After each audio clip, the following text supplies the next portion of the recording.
Angola, Sri Lanka, Burundi, Colombia, and the Sudan.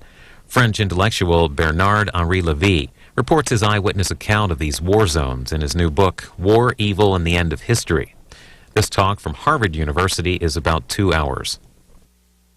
To many American readers, Bernard-Henri Lévy is primarily known as the author of a book published here last year, Who Killed Daniel Pearl? But in France, he has been famous for many, many years as an author, a human rights activist, and occasional film director, and even actor. Born in 1948, Bernard-Henri Lévy studied philosophy at the École Normale Supérieure, sort of the Harvard of Paris.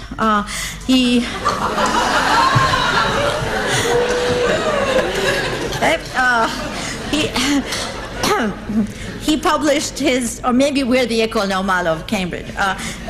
He published his first book in 1973 when he was 25 years old and attained celebrity with his next book, La Barbarie à visage humain, or Barbarity with a Human Face, published in 1977. This book established him as part of a new generation of philosophers, the new philosophers, les nouveaux philosophes, who moved from the revolutionary politics of May 1968 to a critique of totalitarianisms, whether of the right or of the left. The book also established him as a familiar face on French television, frequently interviewed on a variety of subjects. Some have called him an intellectual media star. He has published dozens of books, including a novel, a controversial study of French xenophobia, and a highly praised intellectual biography of Jean-Paul Sartre. In the 1990s, he was among the most active intellectuals speaking out against ethnic warfare in the former Yugoslavia. In 2001, he published a series of newspaper articles in Le Monde on what he calls senseless wars, based on his personal travels and interviews on 3 continents in countries where civil strife and carnage seem to have become endless, a way of life. These articles were the basis for a book of reflections of a more general kind on the horrors of contemporary war, titled Réflexions sur la guerre, le mal et la fin de l'histoire. The book was published in French shortly after September 11th, 2001, and that event is then mentioned in the foreword and in various places. It has just appeared in English translation under the title War, Evil, and the End of History. In his combination of writing, activism, and willingness to endure personal danger, Bernard-Henri Lévy follows in the footsteps of such famous French intellectuals as André Malraux and Albert Camus, whom he often mentions in his writings. Today, he will speak on the responsibility of intellectuals in times of crisis. Please welcome Bernard-Henri Lévy.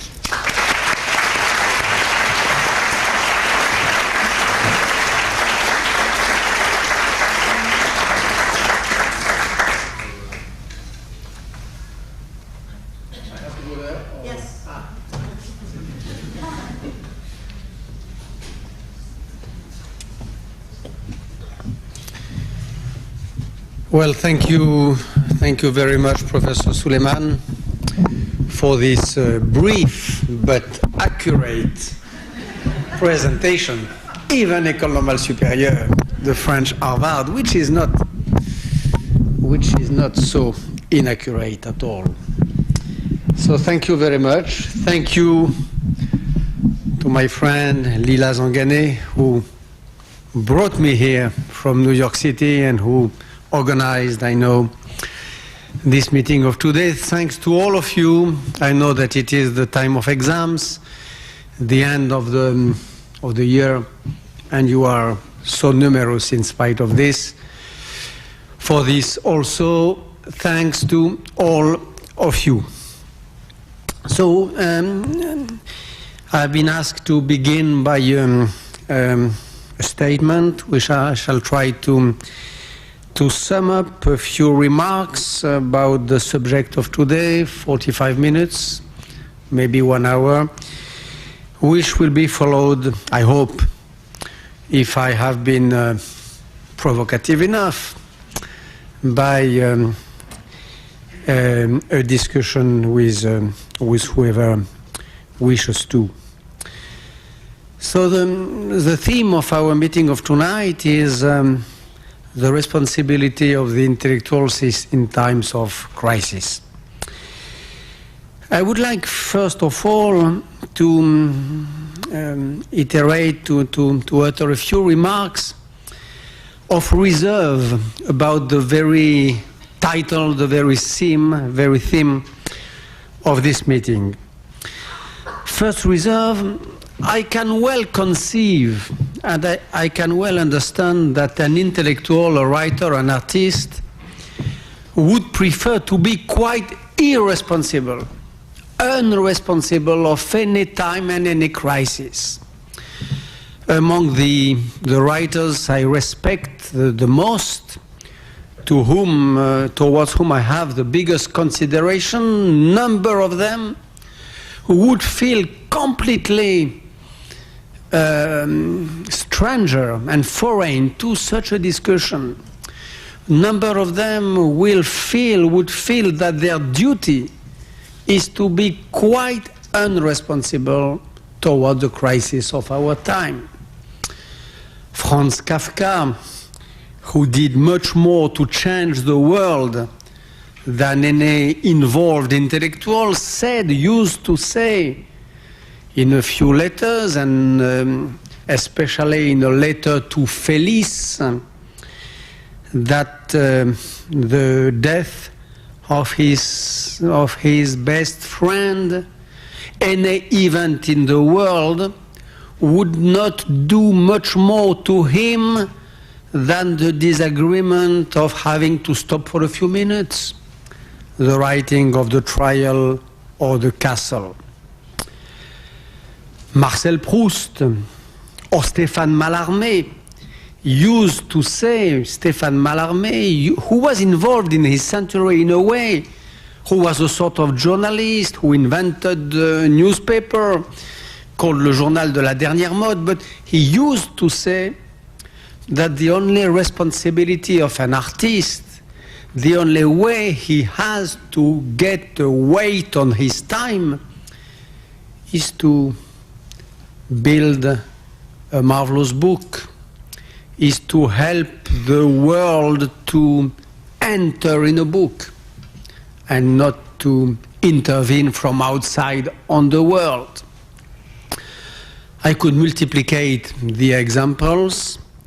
The attitude of a writer who precisely would refuse the problematic of tonight is not the least respectable attitude.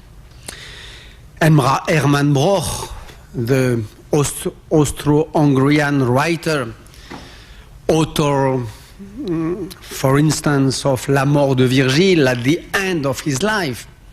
During his life, he believed in the responsibility of the intellectual. At the end of his life, he finished his life thinking that the responsibility of an intellectual was near to zero, and that the best he could do was to write La Mort de Virgile, which is the story of the death of a great writer, thinking about destroying his last opus, l'Énéide.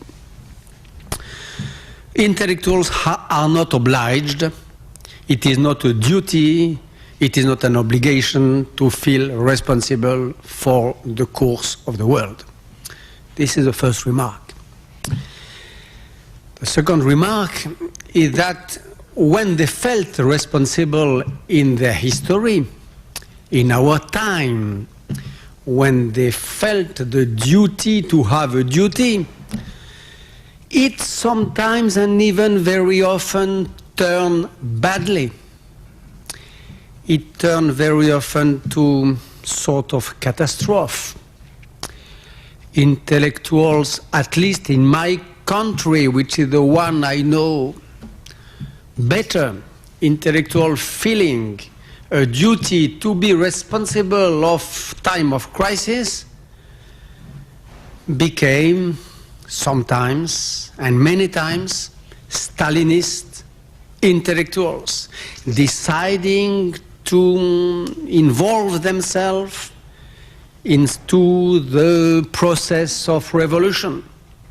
Some others became, in the 30s, and not only fascist intellectuals, deciding to offer their talent, their intelligence, their knowledge to these real builders of new humanity who were Mussolini, Hitler, or their French followers. You have in the French history a lot of intellectuals who felt it a duty to intervene in the course of the century and who paid that by the greatest dishonor in the worst case, and in the best case who paid that by a high price too, which was the disparition of themselves, the vanishing of themselves as an intellectual. This is a theme, this is a theory which runs all along the history of our clerics, of our intellectuals, the abolition, the sacrifice, the sacrifice of the position of the intellectual on the hotel of real history. Whatever they are, leftist or rightist, this idea that the real world, the concrete world, is so noble, so greater than their poor constructions of literature, that they have to make the gift of themselves in favor of this building of a new world. The theme of the intellectual whose hands are too white and have to be sacrificed to these young giants climbing towards the sky, pretending to make a new world out of their dreams with the help of intellectuals abandoning their specificity. The story of intellectuals feeling responsible for the century, when it is the story of Aragon on the left side, of Drieux-La Rochelle on the right side, of Henri Barbus or Romain Rolland at the middle, often finishes like that, by a sort of auto-da-fé, by a sort of burning of oneself in the fire of purity of the true revolution, whatever be its color, brown or red. It's often a bad story, this story of feeling responsible for the century, and a bad story, a bad adventure for literature.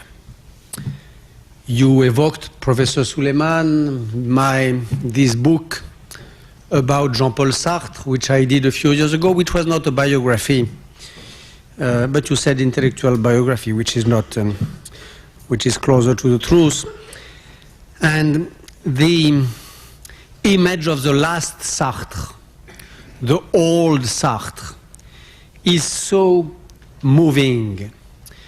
The old Jean-Paul Sartre entering in the last political adventure of his life, which is the Maoist adventure, the Maoist moment of his life. Entering in this big madness, this big craziness, which was Maoism, the dream of breaking the history of the world into two, the dream of changing the very definition of humanity, the dream, as we said, to shoot or to target the humanity right into his mind. And this Jean-Paul Sartre, of course, remained a writer. He was a writer in the depths of his being, but he became, in this old age, a secret writer. his friend Maoist told him, you have to get rid of your old bourgeois identity. Your old books like La Mort de Virgile will be of no use for the revolution which is coming. They are testimony for the old age. You have to get rid of all that. You must do, maybe, if you want to continue to write some popular novels, some theater pieces for the workers of the factories of Renault, but you have to forget with your ancient projects, especially the big book, which was the big affair of the end of the life of Sartre, the book about Flaubert. And Sartre said, yes, yes, yes, my dear friend, my dear masters, my young masters, you are right. I make the sacrifice of my work. But as soon as they were out of the door, when he was in the secret of his privacy, he returned in a clandestine way, as a sort of secret activity. He returned to his Flaubert, but like a shame. The intellectual involved in his century, responsible for his time, finished as in the shame of literature. These are the first remarks I wanted to put before entering in the very subject. The last remark, the last preliminary remark, maybe another one, is that the idea of the intellectual, which I suppose you have in mind when you ask me, when you propose me this subject, the traditional idea of the intellectual intervening and feeling responsible, this traditional figure, this traditional model, for even other reasons, might have disappeared from the horizon of the thought of today. This intellectual to whom we think when we imagine this feeling responsible of the century, used to suppose in the past years, in the 20th century, was based upon a few hypotheses. There were a few convictions, a few ideas, which were the ground on which the intellectual responsible for the century stood. Who says intellectual responsible? Says, for instance, that exists somewhere something which can be called universality. Situation change, time goes, places are different, but there is one truth, one good and one evil, one just and one unjust, which are like a sky of idealities, of which the intellectual is a sort of porte-parole, a sort of intercessor. When the word intellectual appears in the French language, in the French debate, when the word and the thing appear, the immediate correlate of it is this idea, this hypothesis, that whatever is the change of time and places exists a good as itself and a truth as itself, a universality which imposes its rule to all the people, whatever be the situation. This belief in universality is the absolute requisite of the traditional definition of intellectual. The second requisite of this intellectual responsible for his century was another idea, the idea of a history which moves, of course, but which has, as we say in French, un sens. And un sens in French, it means two things. It means in the same word a direction, and it means a significance. It means the two. To be an intellectual obliged to think that history is not just a story narrated by a fool, but is not just a chaos, but is a line with a sense in the two sense of direction and significance. You cannot be an intellectual in the 20th century, in the 19th century, if more or less you are not the son of a conception of history which begins with Augustin, which finishes with modern times, and which takes its definitive form with Hegel and la philosophie de l'histoire. If you don't believe in philosophie de l'histoire, if you are on the side of Kierkegaard instead of Hegel, if you are on the side of Georges Bataille instead of Karl Marx, if you think that the real adventure of the people of mankind is a sort of chaos, of waste time and waste action, la dépense, la part maudite, if you think that, you cannot be an intellectual. To be an intellectual supposes the belief in this history, of which the intellectuals, I said before that they were the mediators between the earth and the sky of the universality. Now they are the mediators, they are the witnesses, they are the receivers, and they are those who express this meaning of history, which is obscure, which is dark to everybody, except to them. When you read Aragon, when you read Jean-Paul Sartre, when you read all these people who invented this strange figure, this strange model of the involved intellectual, they mean that even if they don't tell it, of course, in proper terms.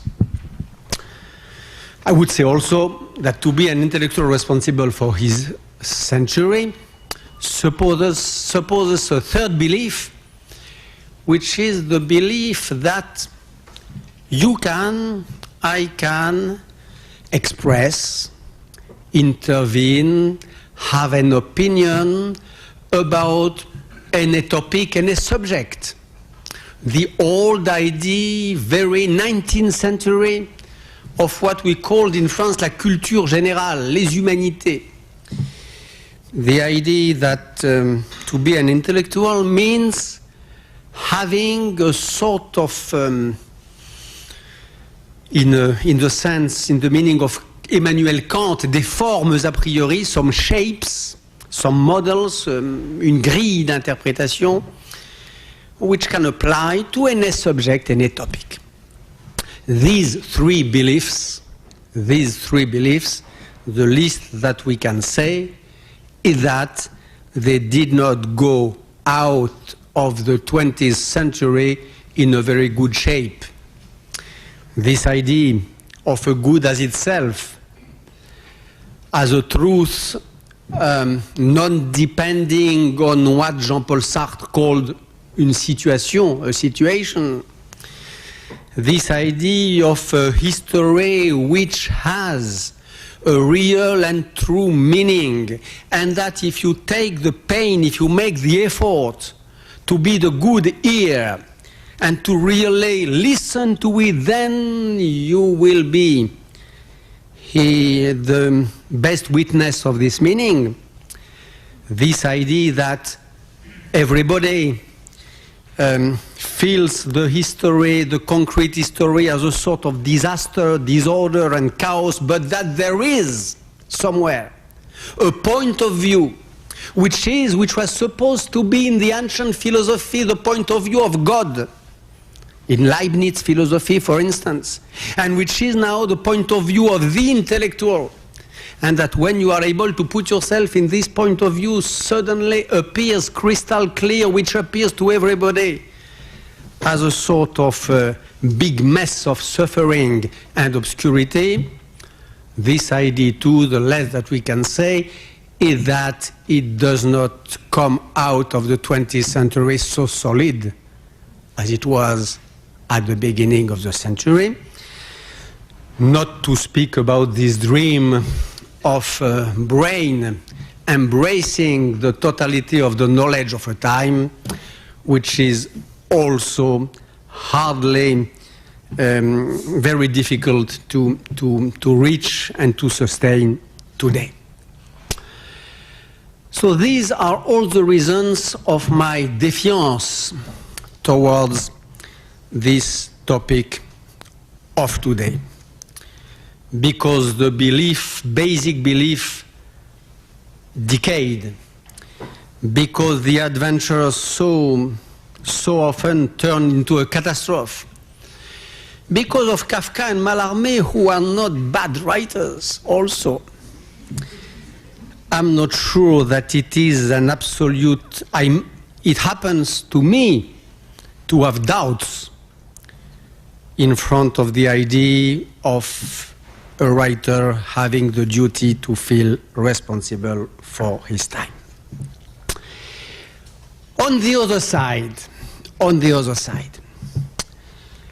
first of all, I know that following what I am telling to you, following this critique of the traditional intellectual, there can be also very, very bad consequences.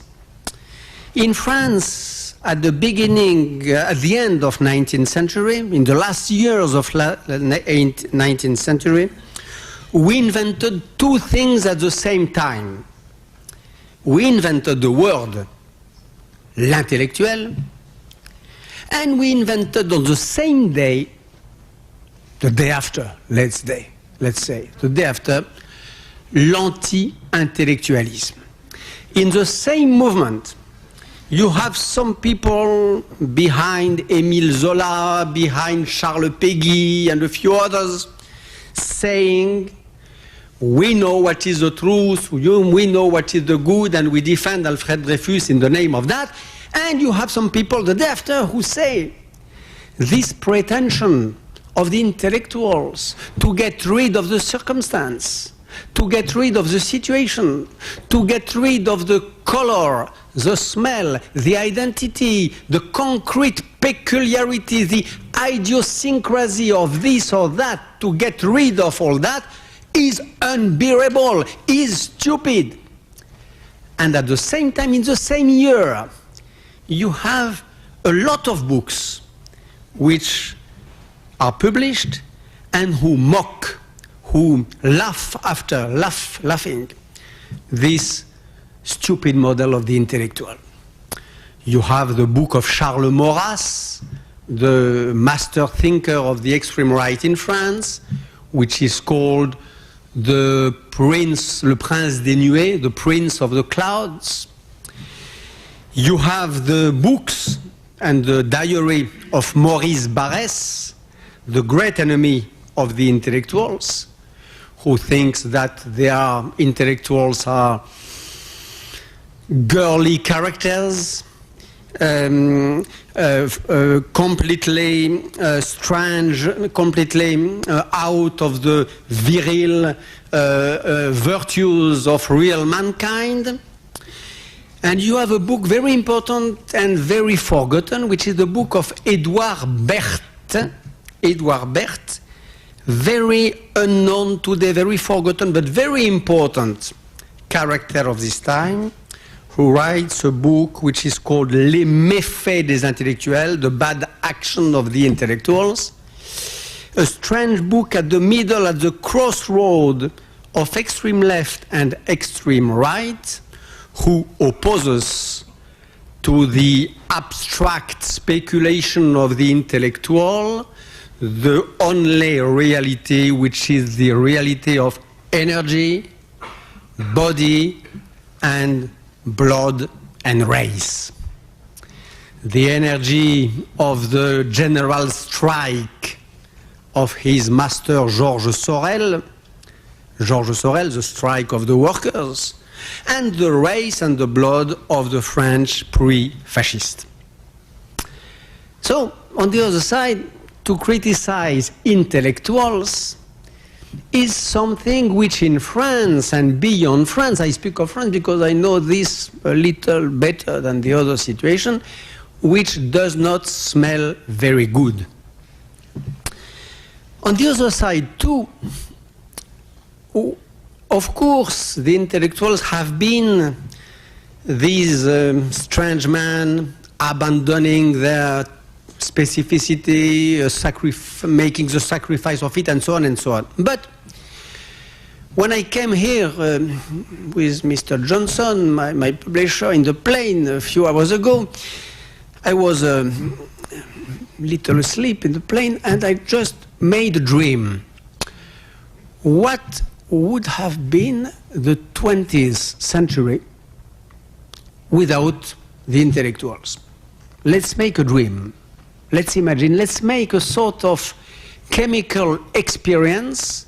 We go in the laboratory, was in the play, laboratory, let's put the century, and let's imagine the century without the intellectuals. Chemical experience. I was a little asleep, but I soon saw that the dream was sort of nightmare. For instance, the 30s, when Europe was dominated by the two big black birds of Hitlerism and Stalinism. Everybody in France, every political leader thought that you had to be on one side or the other side. If you wanted to fight one, you had to rally the other, and vice versa. Very few men and women, like André Breton, for instance, like Pierre Naville, many of the surrealist poets, said and supported the very strange, nearly impossible to hear idea that you could be against the two black hawks which were expanding their wings on Europe. Very few people in France, and they were what we call tonight the intellectuals.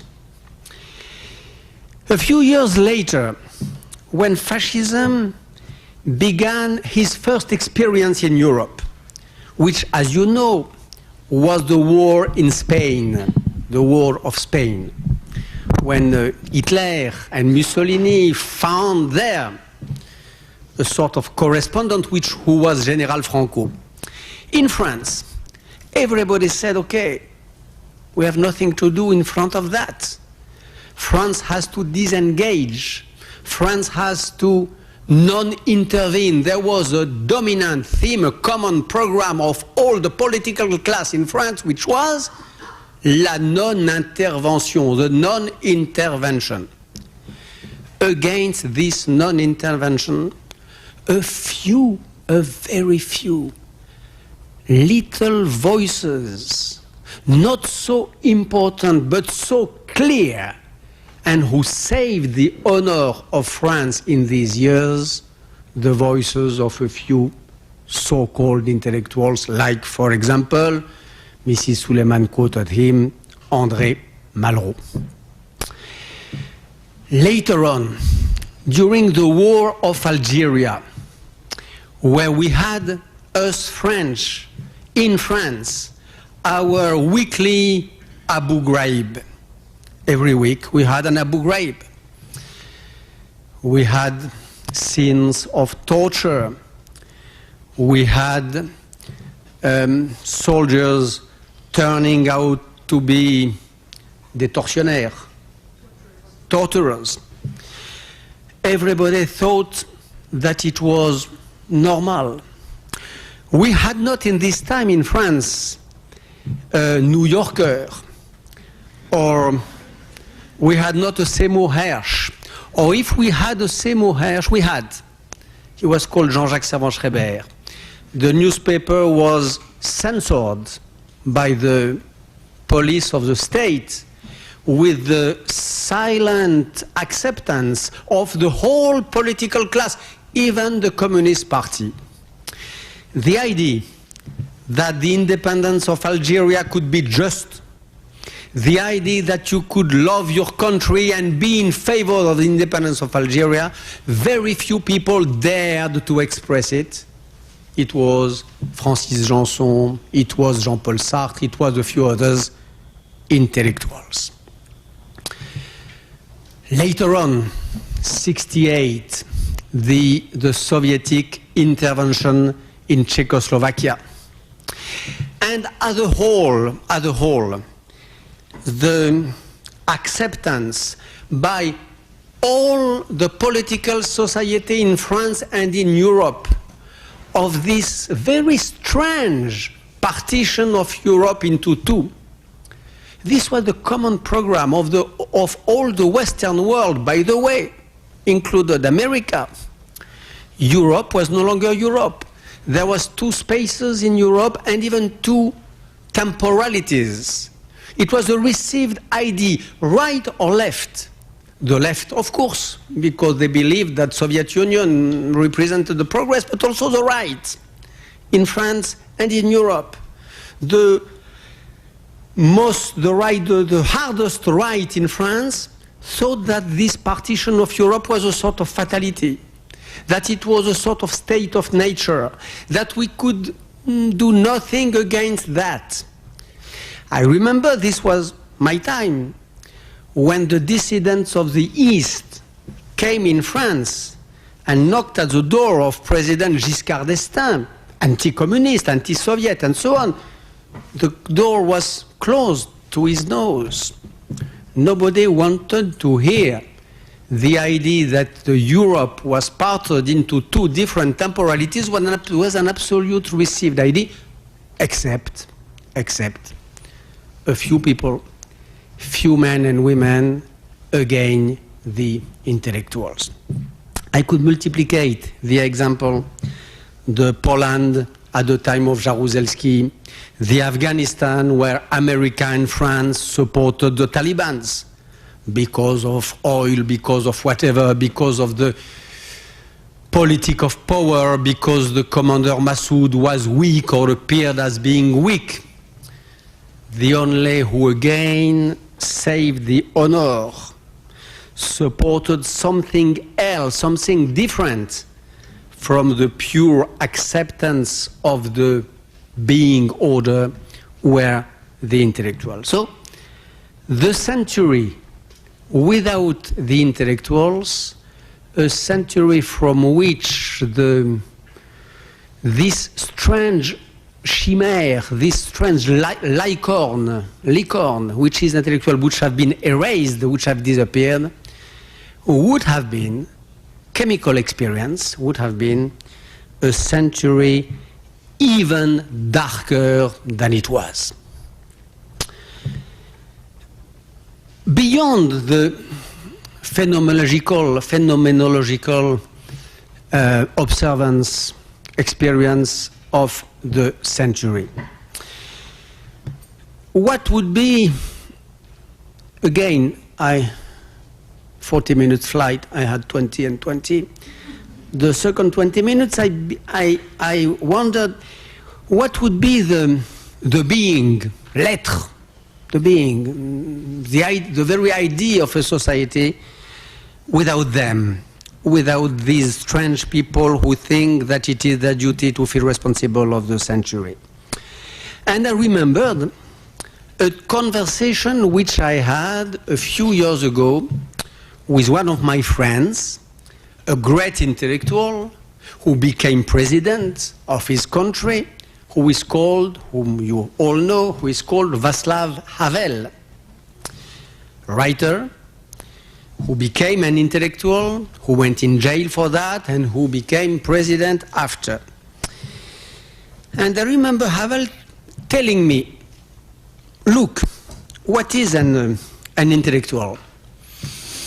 It is the habit, the practice, the taste of abstraction, abstract ideas. Is not this taste of ideas the better counter poison, the better opposition to this taste of locality, to this idea that every one of us is slave of his root, of the place where he was born, which is one of the ideological roots of fascism. Maybe the existence in a society of people who pretend to be citizen of the idea and not citizen of this or that locality, maybe it is a good check and balance against this very idea of the roots and of everyone belonging first of all to his roots. Havel told me, what is an intellectual? It is the bet. It is the bet that there is a sort of universality, that there is a sort of, like in mathematics, we spoke about the book of a common friend, a French philosopher called Jean Toussaint de Santi, called Les idéalités mathématiques, mathematical idealities, common to everybody, common to the whole mankind, having the same meaning for any of us, being a citizen of Cameroon, of Czechia, of America, of Sri Lanka, or for France. Isn't it this belief in the sovereignty of idealities the best check and balance we have against this plague, this illness of the souls, which is the racism, not the roots, but the racism. What is an intellectual, said Havel? It is a man or a woman who has a habit, the taste of the discussion. A man in front of whom, to the eyes of whom, no word, not one sentence, not one phrase must be received without discussion. Of course, there is a truth. It is the first belief, the first requisite I quoted before. There is a truth somewhere at the end of the process, like a star in the sky. But this truth is unreachable. And all that pretends to be the truth in this century, in this time and age, has to support the process of critique, of discussion, of debate. This idea of vacillation, a vacillement, of a vacillation, of any belief pretending to be the truth, this idea of no one word coming from any human source has to be subtracted to the discussion and the debate. Is not that the check and balance, the counterpoison to all the dogmatism, all the despotisms, and so on? And Havel told me, my dear, that is the very reason why the intellectuals in our society, in communist society, were public enemy number one. Because of their very being, because of their very ontological identity, they would have been, and they were when they existed and resisted, they were a sort of living reproach, a living opposition, a living and embodied obstacle to the dream of the despots, of the tyrants, of the totalitarian masters. In other words, democracy, resistance to totalitarianism means a lot of things: free elections, separation of the powers, no power in the hands of any man, and so on and so on. A lot of institutions which make and build something which is democracy, but there is also another institution which is generally forgotten, which has as much importance as the separation of powers according to Montesquieu, and which might be the very existence of this strange species of people who are called les intellectuels. This was the lesson of these black times, dark time of the red fascism, of the communism. As for myself,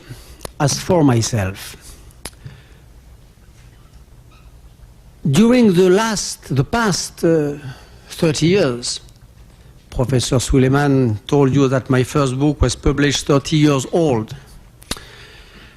Of course, I walked along, in a way or in another, all this road. I have many times felt like Mallarmé or like Kafka, at their height, of course, that nothing was better than a great book. It has happened to me to think that an intellectual was a failed writer, often. Qu'un intellectuel est souvent un écrivain raté. The idea came to me often. When I wrote, for instance, one of the books which are the most important for me, which was a novel about Charles Baudelaire, the poet. It was not a biography, it was a novel, and it was a novel which took place in the last days of the life of Baudelaire. And the very core of the novel was the opposition between Victor Hugo and Charles Baudelaire. Victor Hugo belonging in the progress, belonging in the Enlightenment, belonging that the duty of the writer is to turn into intellectuals and take very high the light of enlightenment to give to the poor, obscure people. And Baudelaire laughing at him, mocking him, finding him and denouncing him as such a ridiculous, pompous character. In this book, my heart was on the side of Baudelaire against Victor Hugo.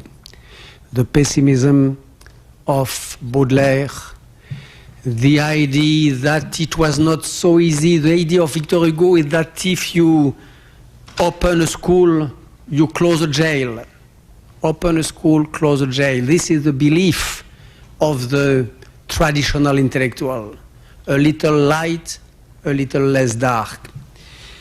The position of Baudelaire, thinking that lightness and darkness can go together, that they can be the two faces of the same moon, seemed to me at this time much more reasonable than the idea of Victor Hugo. It happened to me also, to fall in the trap which I described at the beginning and which I denounced at the beginning, the trap of making sacrifice of oneself on the l'autel of the real, the concrete, and the action. When I was 25, I was at the French Harvard, studying humanities, the head full of Greek and Latin and so on, and one day I decided that I had to burn all that, to make auto-da-fé of this, that the true life was elsewhere.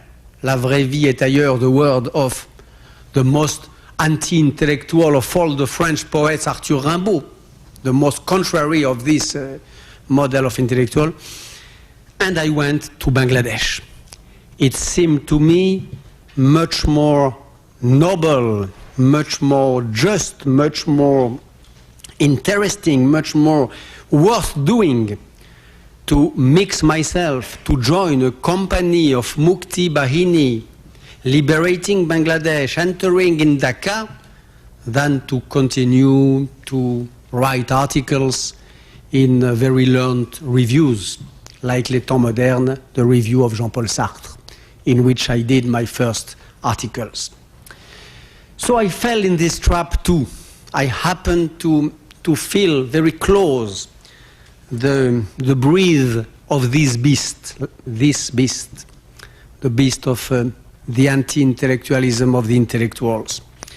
I spent a year of my life there with fighters, and then when the fight was over, when the new state of Bangladesh was about to be built, I put myself at the service of this newly built state. It was the first job I had in my life.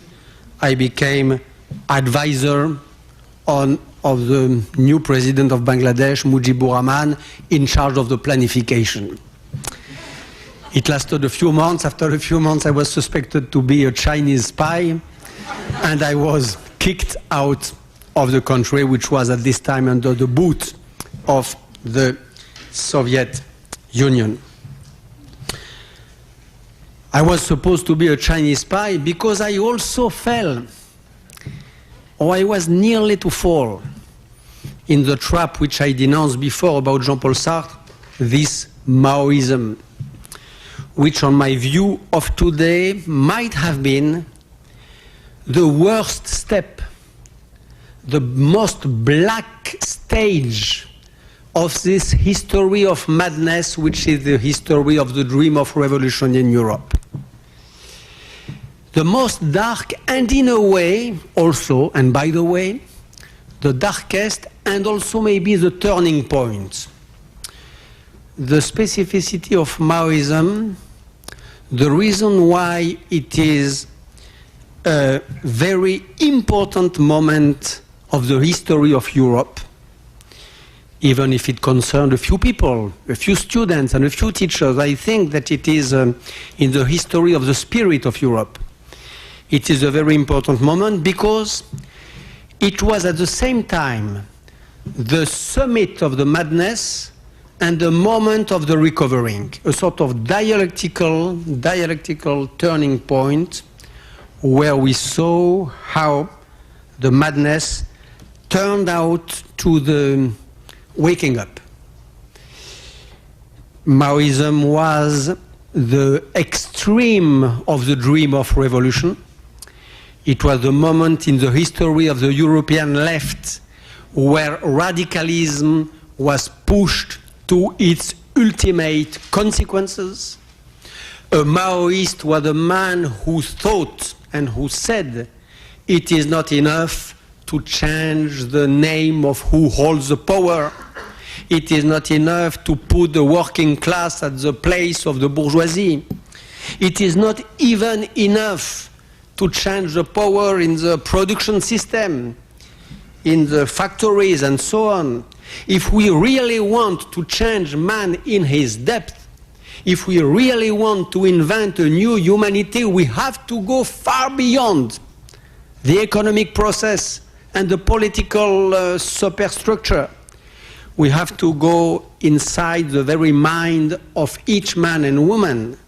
We have to go in the very backstage where the links of slavery are made, which are, this backstage was, and it is, the links of the desire, the way in which men and women, or men and men and women, it is in France also now la mode, link their desire. Power, domination, slavery becomes there, as Sigmund Freud taught us.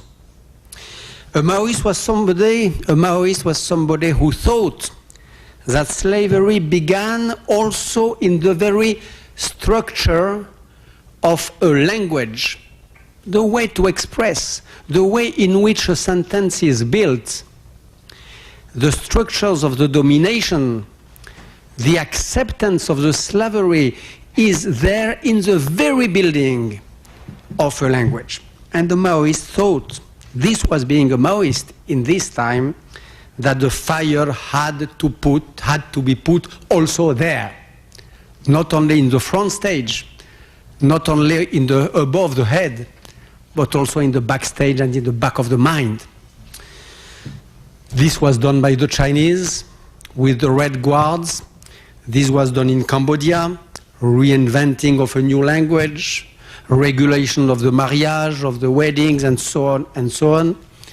And what the French and European Maoists discovered was that when you pushed the revolutionary dream to its end, you do not, as you thought before, you do not liberate mankind a little more or even maybe completely, but you put her, the mankind, in a complete and much more dark slavery.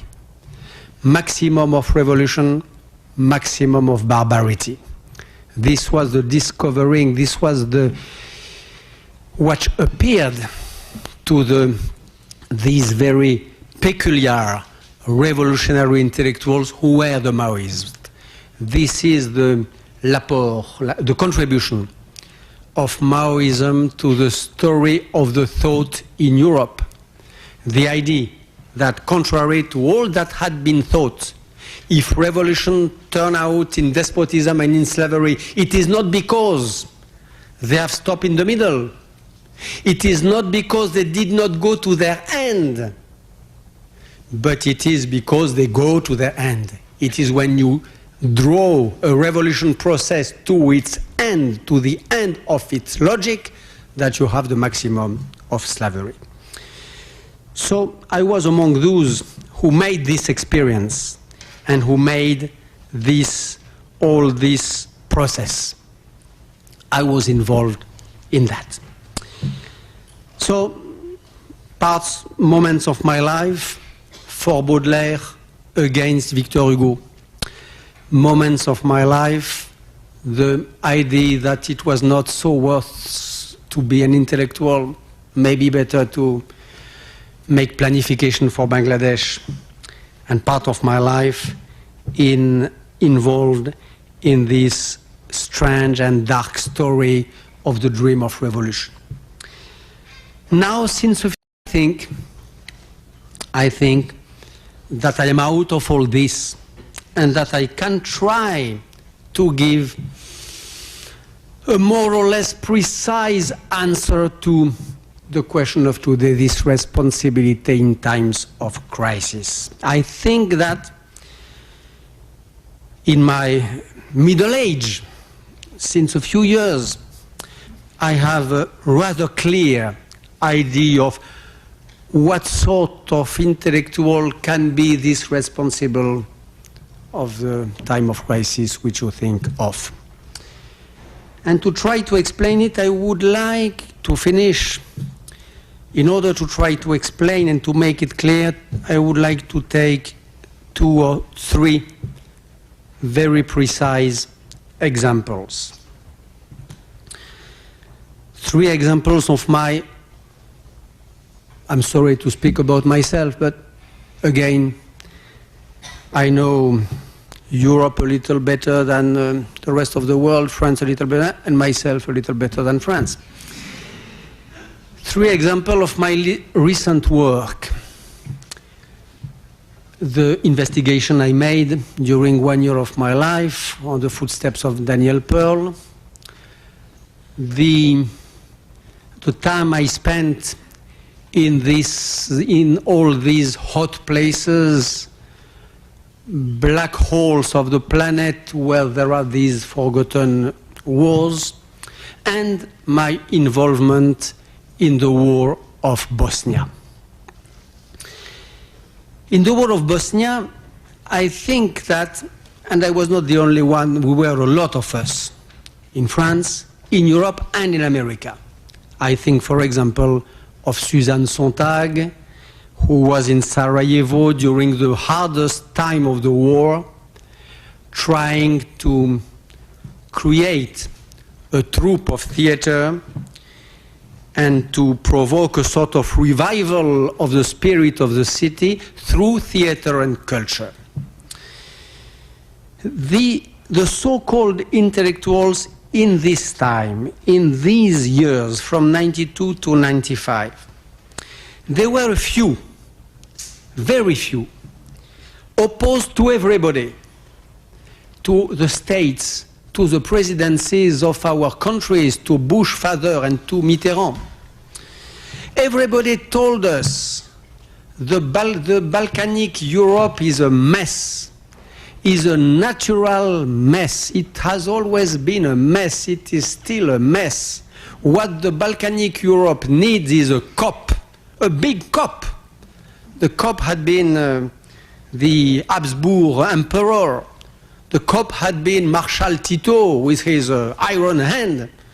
The cop now has to be Milosevic. Come on.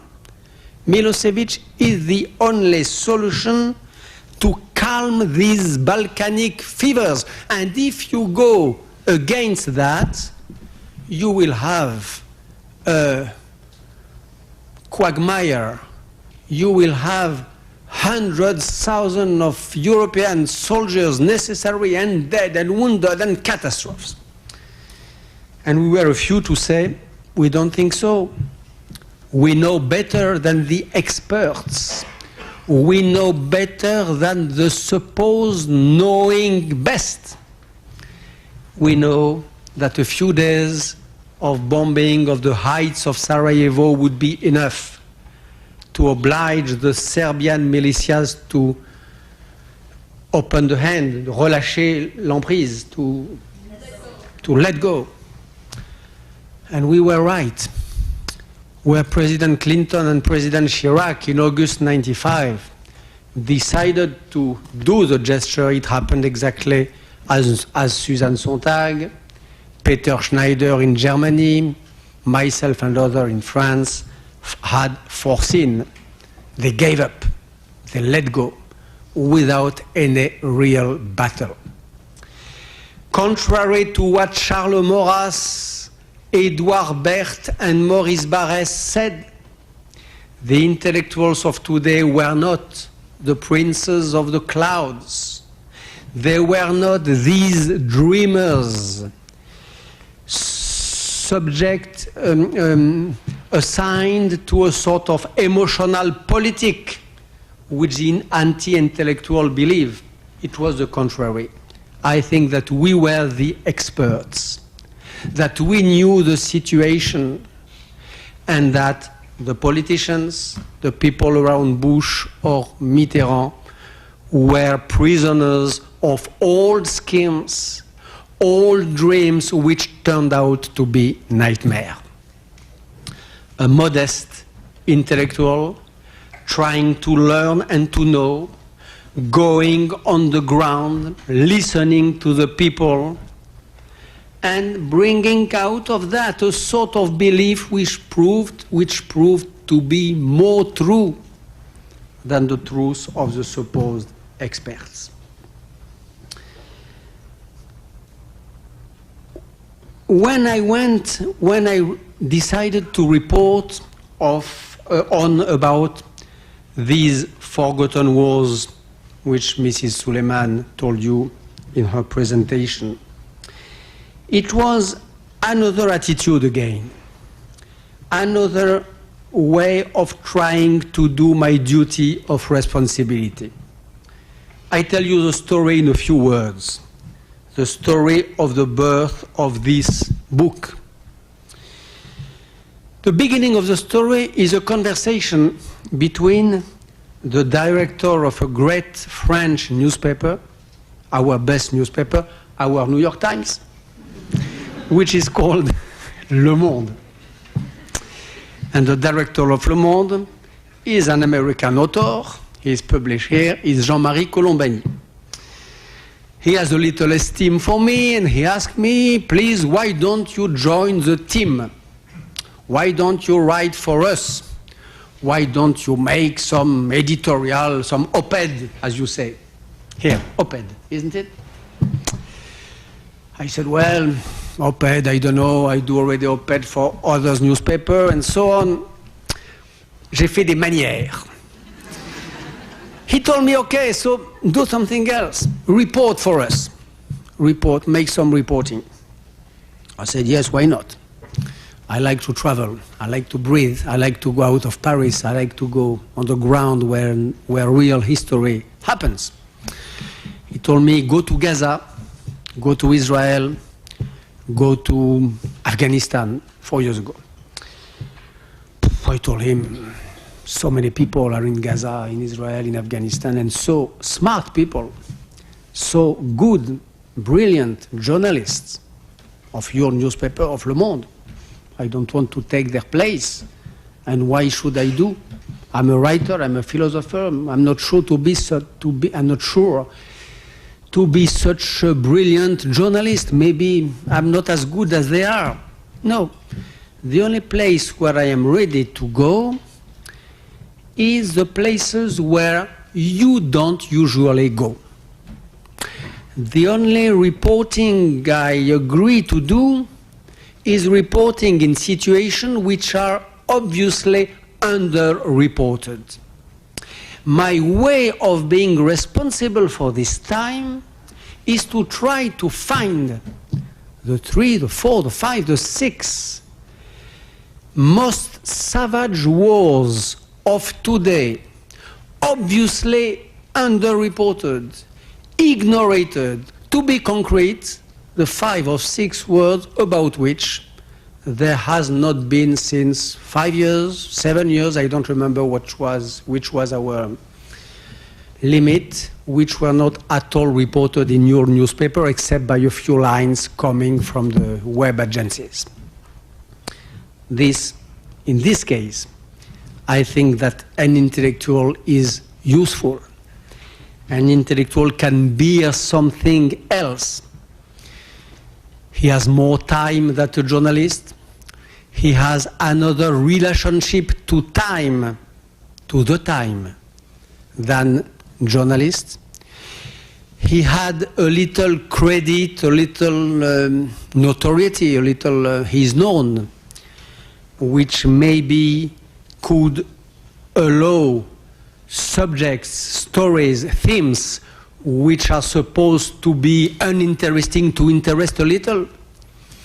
Maybe that if a story about Burundi or Sri Lanka is made by somebody who is known by his novels, by his movies and so on, it will attract a little of the light, a little of the attention.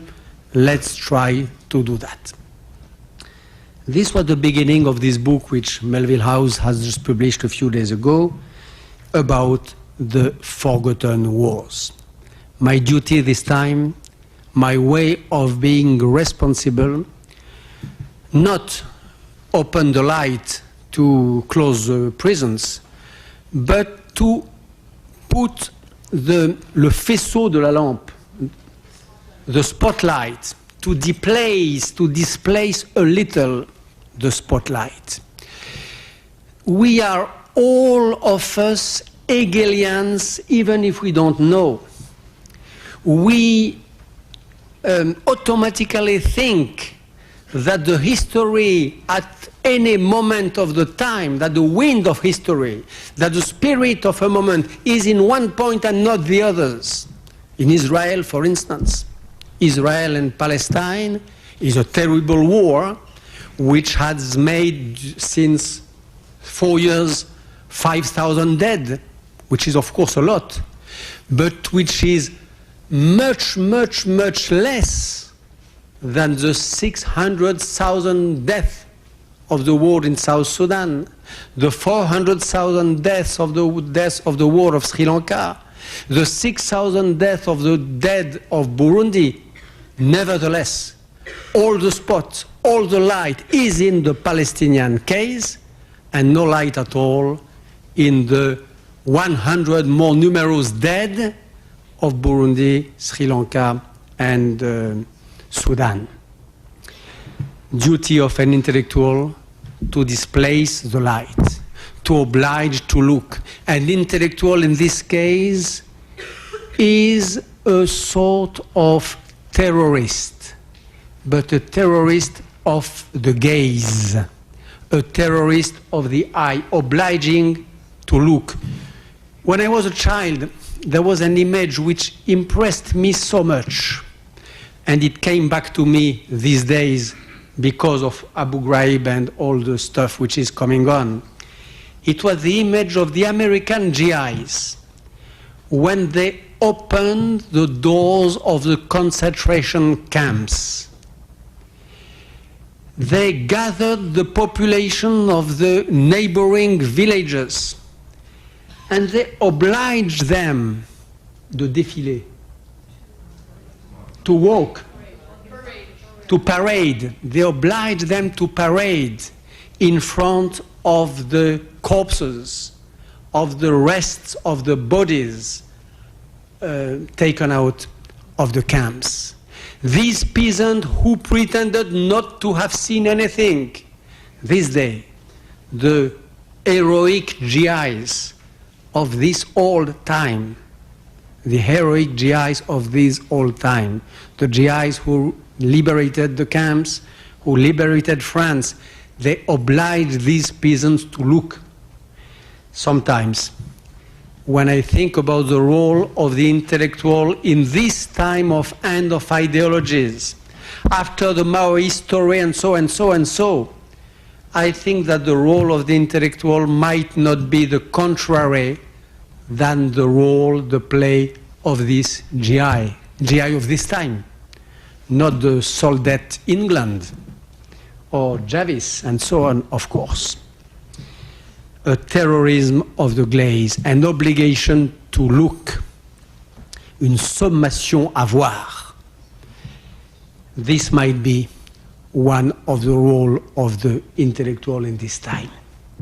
And third and last example, before opening the discussion, I announced 45, I think it is more.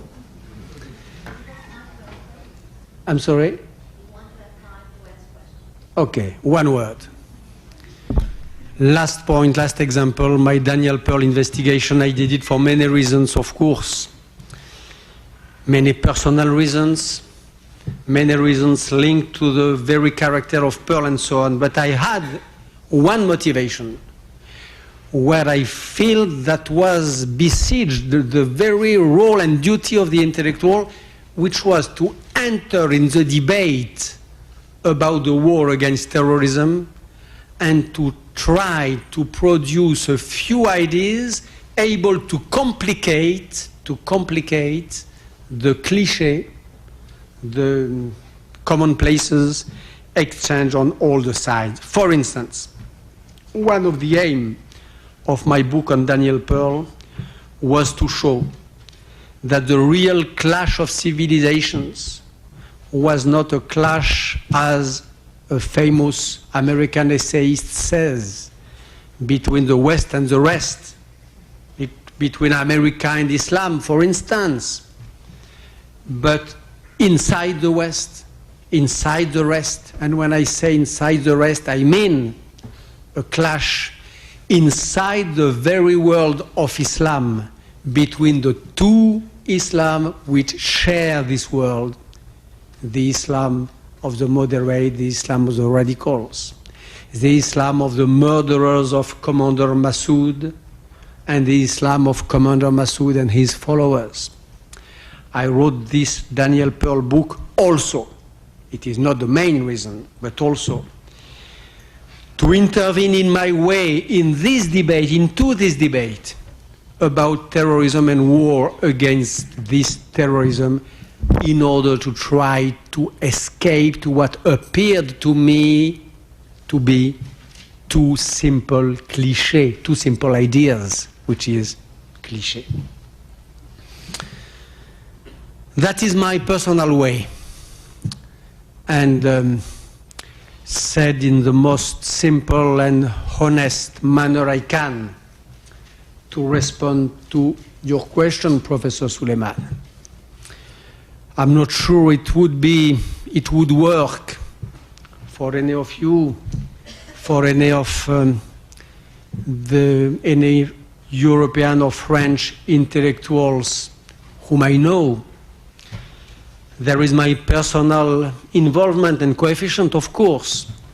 My Jewishness, for instance, which has been since 30 years so important in the definition of this responsibility and duty. But more or less, I think that these few remarks, too long, I'm sorry, say something, a little, about this long story which began with the Manifeste des Intellectuels of the end of the 19th century, which seemed to finish with the end of the dream of revolution and with the figure of Jean-Paul Sartre, and which is continuing today as it can in the modest way I tried to define.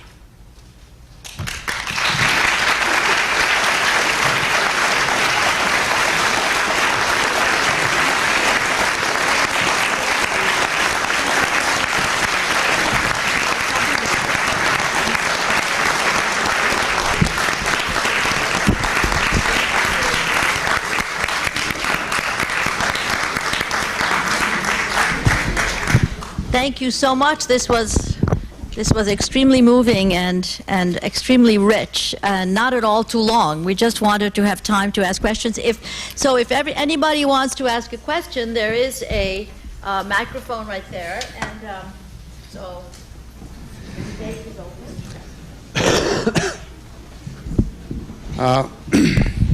I just want to ask your opinion. President Bush has his intellectuals, Richard Pearl and Wolfowitz. If you were to advise the candidate, John Kerry, what kind of intellectuals would you advise him to consult? Me.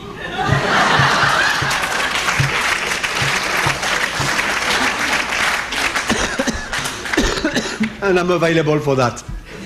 A few hours, no more. But I would have a few things to say.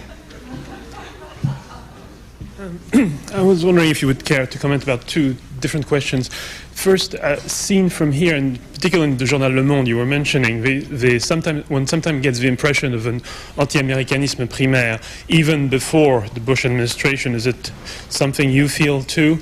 And I was also wondering a totally different question, if you were talking about how difficult it is today to understand all of knowledge, if you had some comments about l'affaire Sokal and, les impostures intellectuelles. Yeah, about anti-Americanism and Le Monde, I would not say that at all.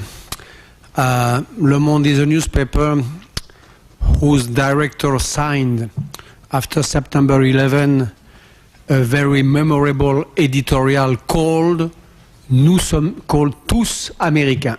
We all are American. This is not precisely what I would call anti-Americanism.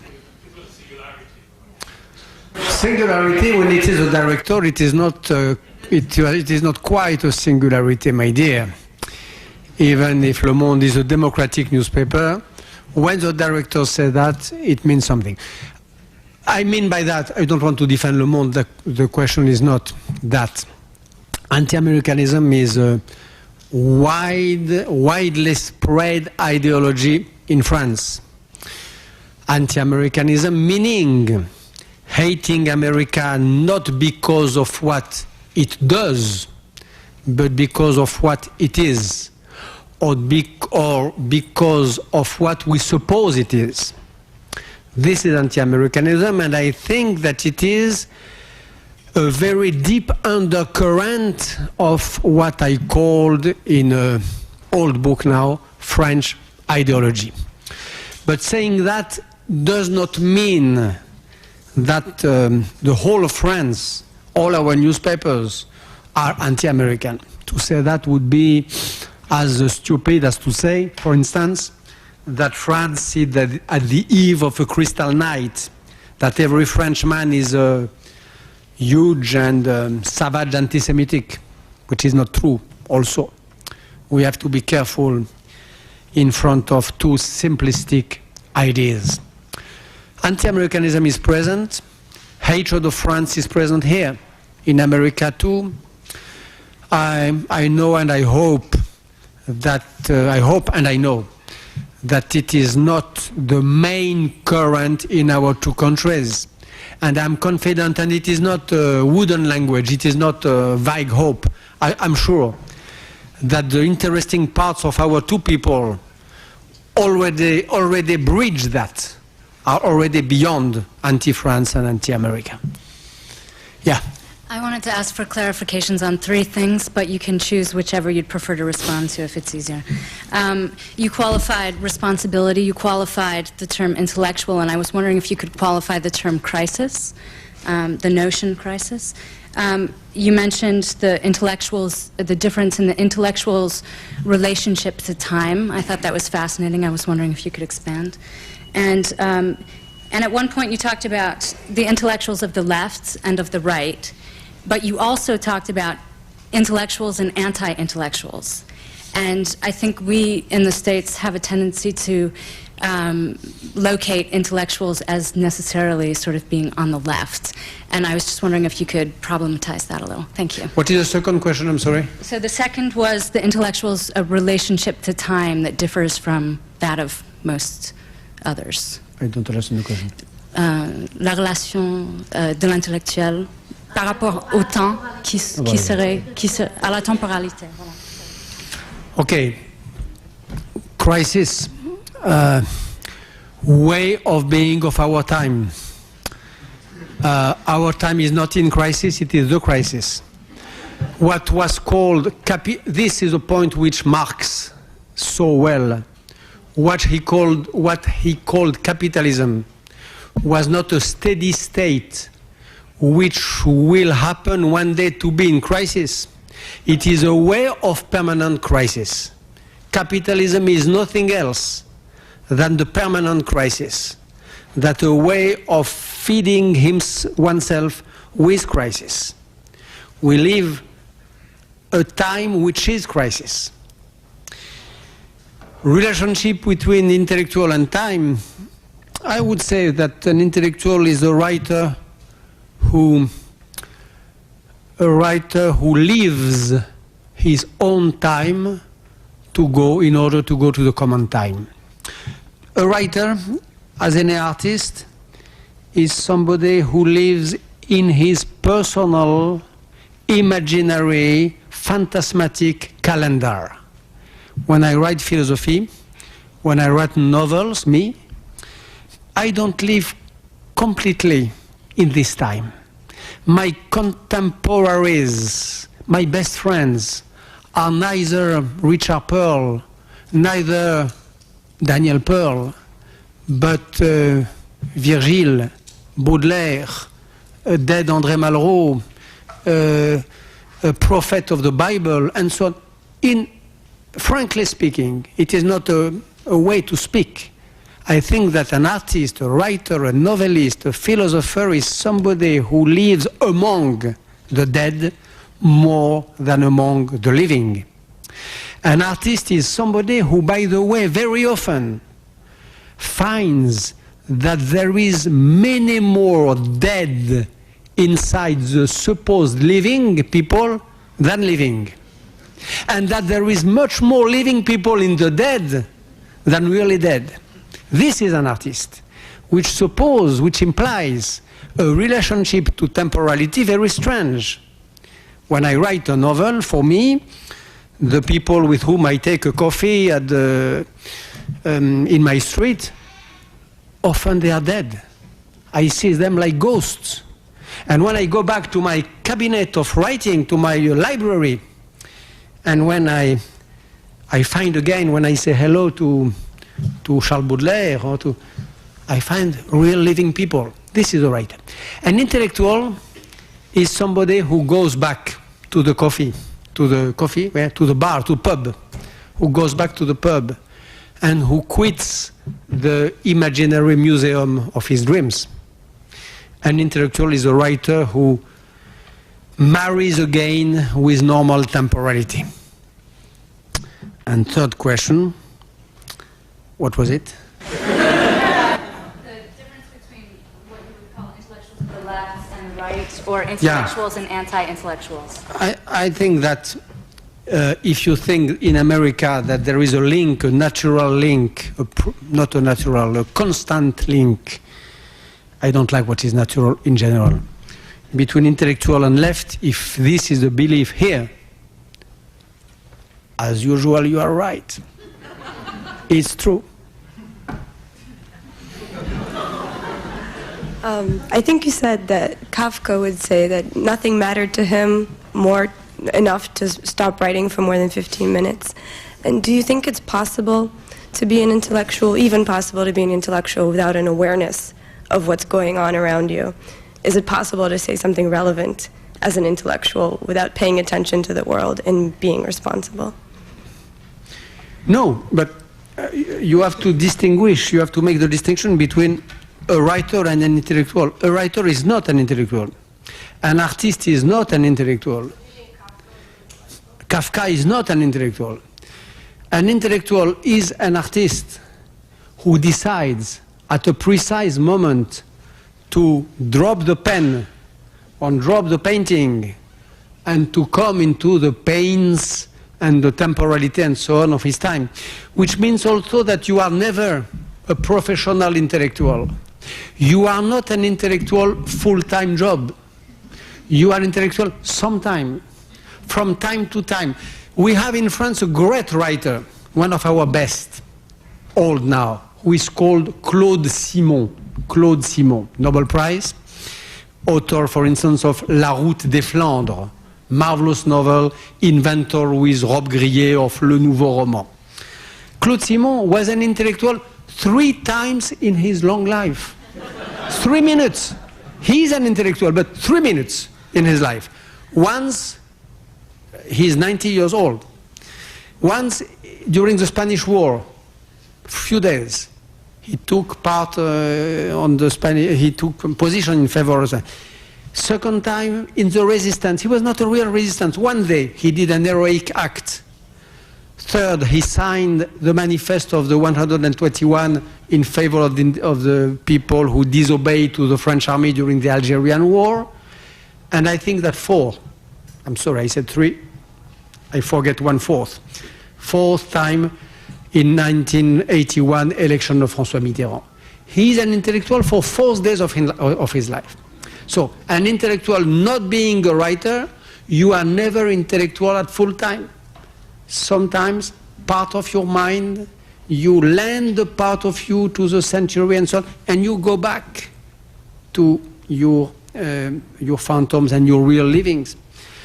When I wrote myself, if I dare quote myself, the book of Daniel Pearl, it was a book sometimes of an intellectual and sometimes of a non-intellectual.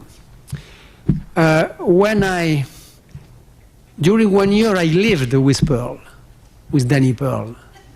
And I lived to an extent which you cannot suppose, or maybe you do if you read the book, I don't know, but to the extent of putting je me suis cousu dans la peau de Daniel Pearl. I sewed myself sometimes in the skin of this dead man. This is not at all the gesture and the way of being of an intellectual. This was madness. I thought he was more living, and he is the dead par excellence, the most dead of the dead. But he seemed to me more living than a lot of people I saw. And other parts of the book, I was an intellectual, pleading for another Islam, pleading against terrorism and fundamentalism, and so on and so on. In the same book, you are and you are not an intellectual. In the same life, you are and you are not. In the same book, you are and you are not. In the same day, you are and you are not. To be an intellectual is not a state. It is a modality of the being. I think I have 3 questions. Everybody has 3 questions. The first is how you see the... And there are 3 people left. 3 questions, 3 series, 1, 2, 3, 4. Okay. And after we stop. Okay. The first is how you see the relationship of journalist, activist, and intellectual. And my example is the life and the meaning of a great journalist in my view, Amy Goodman, who has just put out a book, The Exception to the Rulers, and I wonder if you've read that. But anyway, in her life, and in her journalism, Amy Goodman, she is simultaneously, for me, all three, all the time. And she was in the midst of a massacre in East Timor many years ago, which almost took her life. But she came like Ishmael, and for 15 years, or a long time, spoke for the people of East Timor. And today, East Timor is free. And she applied her intellect and her journalism and her activism simultaneously on a great, severe issue.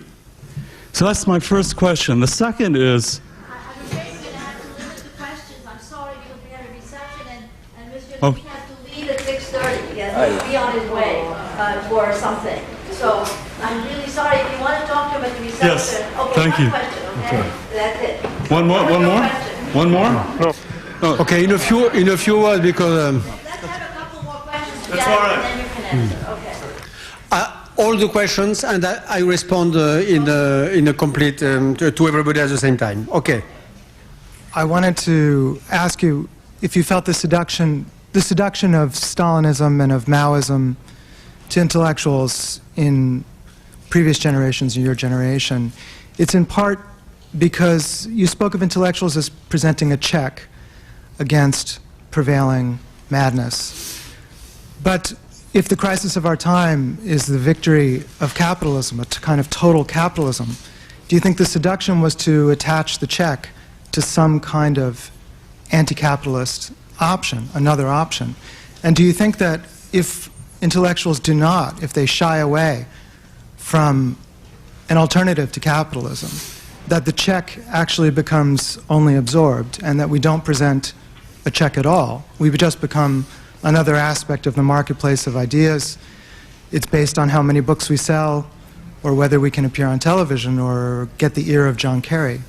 But without any kind of program, do we just disappear? Do we not exist as a check against the prevailing system? And is that what led you to Maoism, and which I feel I understand as a seduction? But what do we turn to now? What if we just have nothing that we're willing to present as a true alternative? Okay, got it. Third question, and then the last one, and I answer. In fulfilling the role of the intellectual to bring other people to sight, to looking, does once having regretted a path you chose, being a person who's changed his mind on some things, change the ways in which you ask people to look? Do you approach your opponents in new ways since you once changed your own mind? Does that...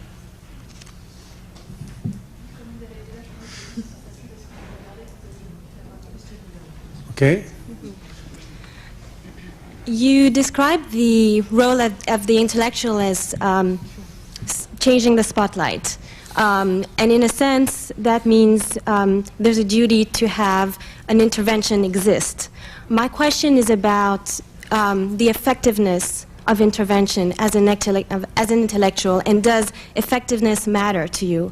And in particular, could you comment on the fact that there is often a tension between the way that states reason in terms of national interests, for instance, and are not necessarily sensitive to arguments of morality or arguments of, the types of arguments that intellectuals would have. And the examples of Rwanda or the example of Sudan sort of shows that tension. And so I guess my question to you would be, as an intellectual, do you think you have to speak the language of the national interest to be effective, or do you think you should stick to your own language of an intellectual? Okay, thank you. We stop the question. I answer because we have to leave. Last one, but very, very short, please. Well, yeah. There's been quite a lot of discussion about a thinker in France called Tariq Ramadan, And in the November 16th, 2003 article in New York Times, there's quite a large coverage of that. And in that article, you had compared an article that he wrote to the Protocols of the Elders of Zion. Moreover, you wrote an article on November 1st, it said, a blistering attack on Ramadan in Le Monde, called The Other Face of Tariq Ramadan. The article accused Ramadan of double talk, fundamentalism, and even links with Al-Qaeda. I would be grateful if you'd comment on that. Okay. Quickly and in summing up, trying to sum up. Journalist and philosopher, I try to be I try to be the two.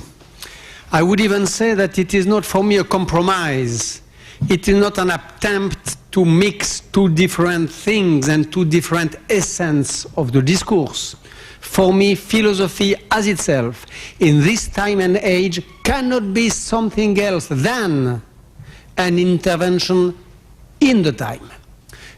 As I say sometimes, dans le vif du contemporain, inside the very vivid, the very living of the contemporaneity. For me, doing journalism is a good way to make philosophy. Doing journalism is not a concession, is not a compromise, is not a way to have philosophy vanishing, but it is a way to accomplish itself.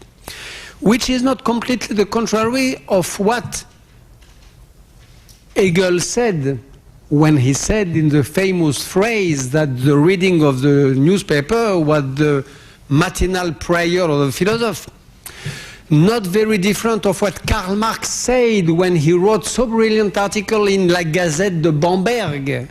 For him, to make philosophy was to intervene in the vif du contemporain. Feuerbach thought all the leftist Hegelians thought the same, and so on and so on. There is a long tradition until Sartre saying that he could not make philosophy but in situation, philosophie en situation. Sartre said that, used to say that the most complicated and sophisticated philosophy he did was always linked to a circumstance. Both is true. And if I have to say the thing in another way again, I would say that this is one of the threads coming after the main philosophical revolution of our time, which is the philosophy of Husserl, the phenomenology. You have two inheritage of phenomenology.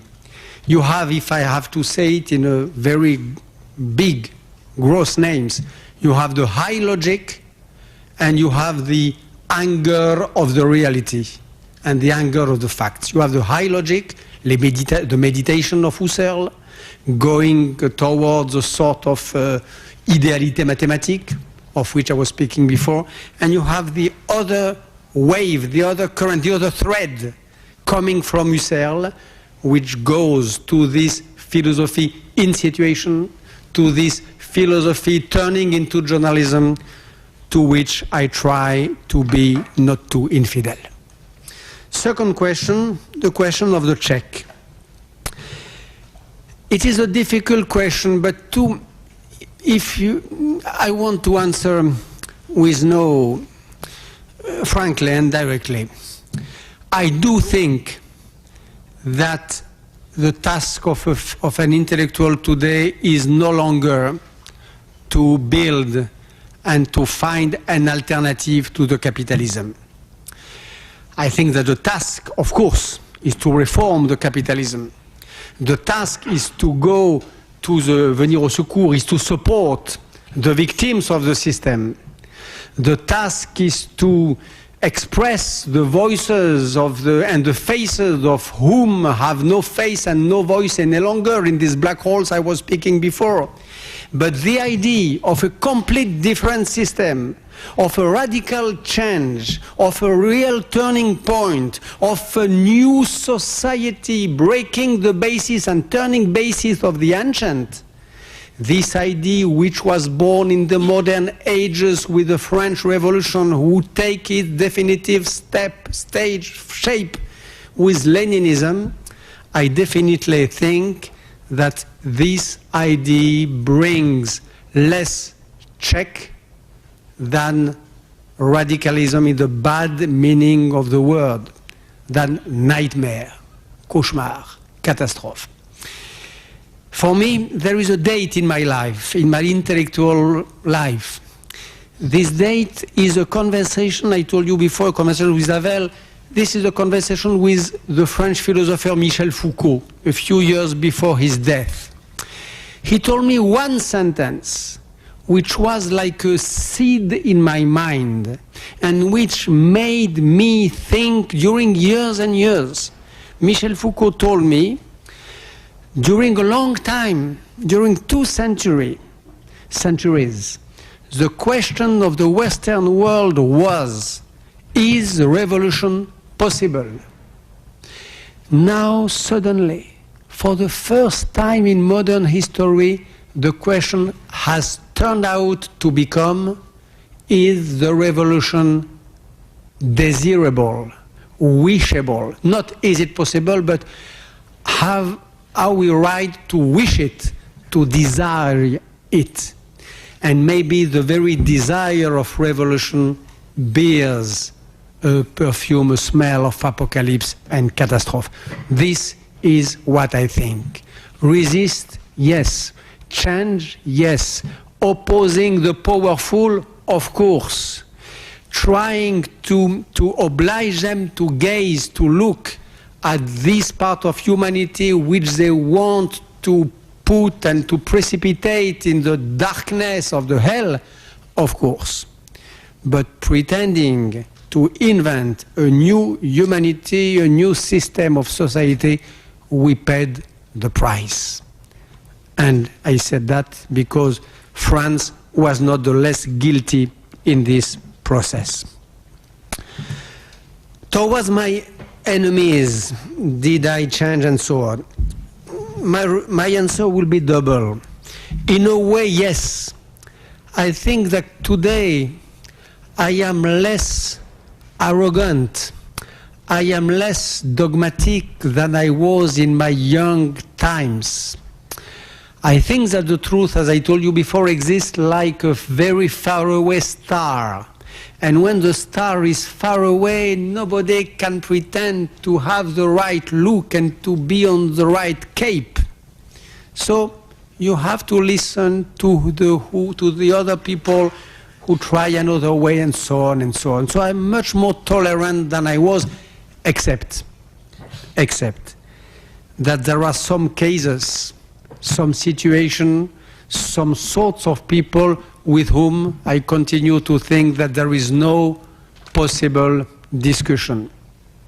For instance, the people, the intellectuals, the politics, but also the militants who believe in these two strange and for me rather unexplainable passions, which are on one side racism and on the other side anti-Semitism. I don't discuss with an anti-Semite. I don't discuss with a racist. I think that you have to wage war against him. War with arguments. War, words against words, of course, but not discussion. You have to oppose, you have to draw a line between you and him, you have to try to isolate him from the rest of the society, you have to try to speak to the people whom he could be able to convince or to move. But with him, I think that the sort of passion which animates him is not reachable by the law of the arguments. It is something else.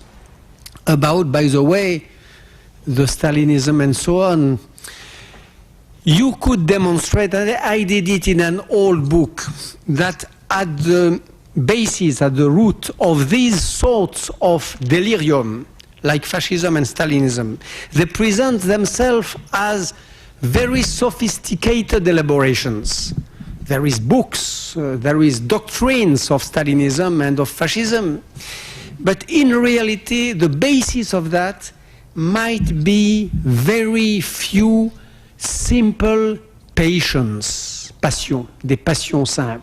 Like in mathematics, you have what is called the primary numbers, les nombres premiers, the number which has the atoms of the mathematics, the unshakable, uncuttable, impossible to cut, the last numbers. Same in these sorts of sophisticated constructions which are racism, anti-Semitism, fascism, and so on. They can be reduced to simple, elementary passions with whom there is no possible discussion. All of them, by the way, are not absolutely and as itself and obviously, all of them are not obviously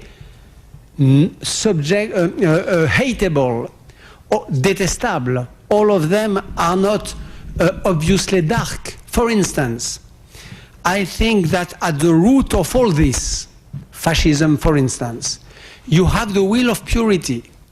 The will of purity, the fearness in front of the impurity of the world, in front of negativity, in front of death. You have this, the will of purity, which on one side could appear like a sympathetic and a gentle passion.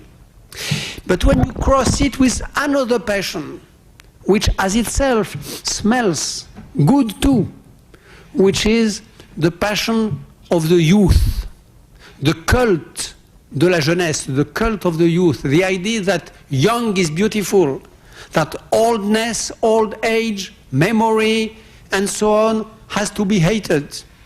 As itself, the cult of youth is not a bad passion. It does not present as a stigmat the sign of its evilness. But if you cross the will of purity with the cult of the youth, and with the radicalism, with the mania, the madness, the mad desire to begin again, to break and to begin again, which has itself again is not an antipathetic passion. When you cross all these, which I pretend to be the primary numbers of the political passion, of the political unconsciousness, you have the worst. And with that, you don't discuss. That leads me to finish to the last question about Ramadan, Tariq Ramadan. I see, unfortunately, that the name of this sinister character has come until here. You could have avoided. There is an university in the United States of America which could have avoided also to invite him as a fellow professor, invited professor, but okay, it did. Ramadan, I don't accuse Ramadan to be an anti-Semite. I don't accuse Ramadan to be a fundamentalist. And when you say that, you fall in one of the very bad sides of the intellectual debate in France. Bad side because it is as if anti-Semitism and not anti-Semitism were equivalent opinions. 5 minutes for the Jew, 5 minutes for the anti-Semitic. I don't accuse. Ramadan wrote a text where he said that where he made a list of Jews, among which I was, by the way. And about these Jews, it is not a secret that I am Jew, but about these Jews he said that they did not think with their mind, but with their race.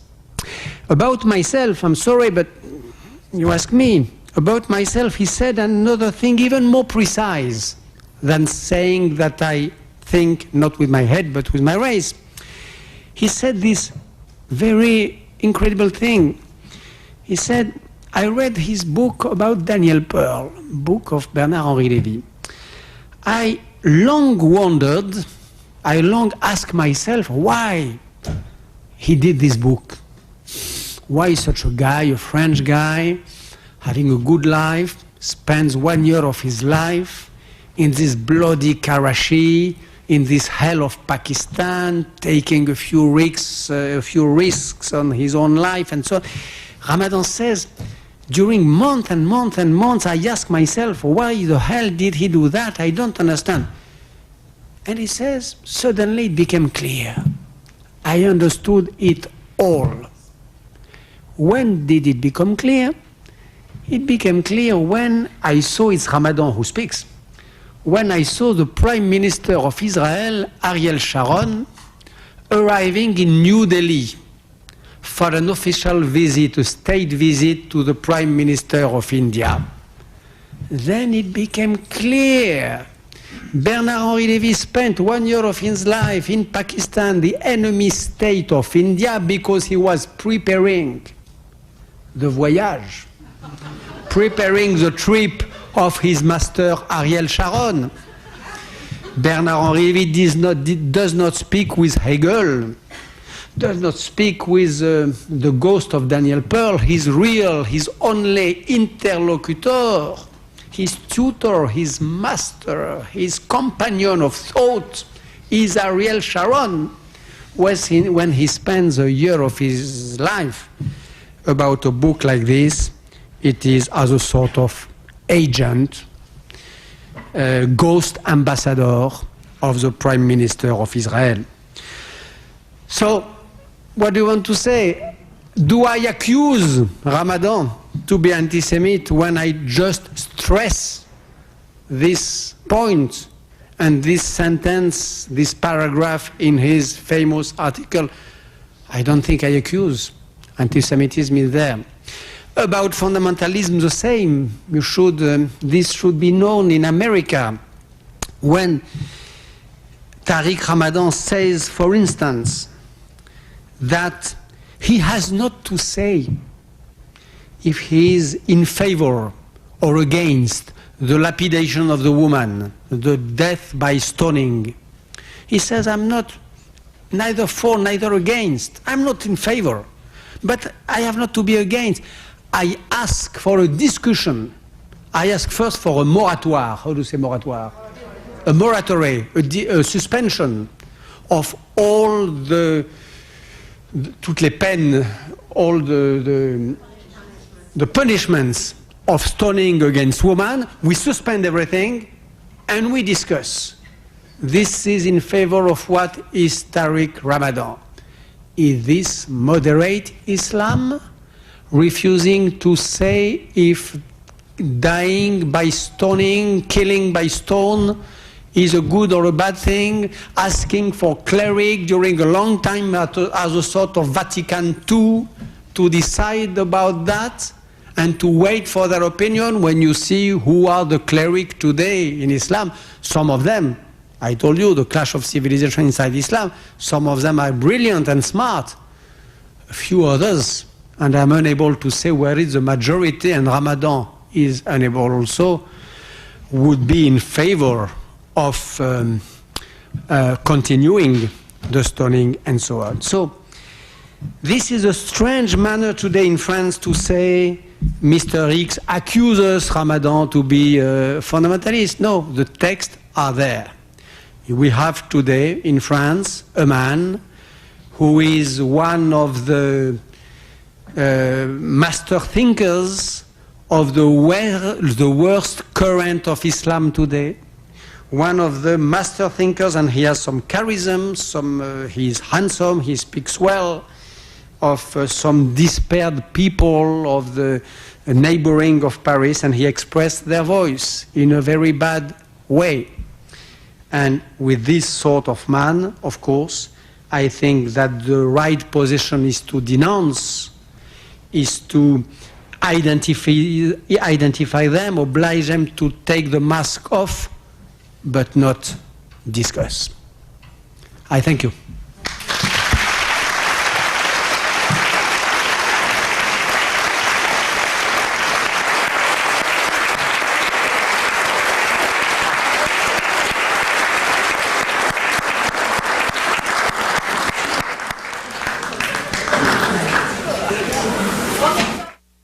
Bernard-Henri Lévy is author of Sartre, the Philosopher of the 20th Century. Who Killed Daniel Pearl, and Barbarism with a Human Face. His latest, War, Evil, and the End of History, is published by Melville House. Visit mhpbooks.com for more information.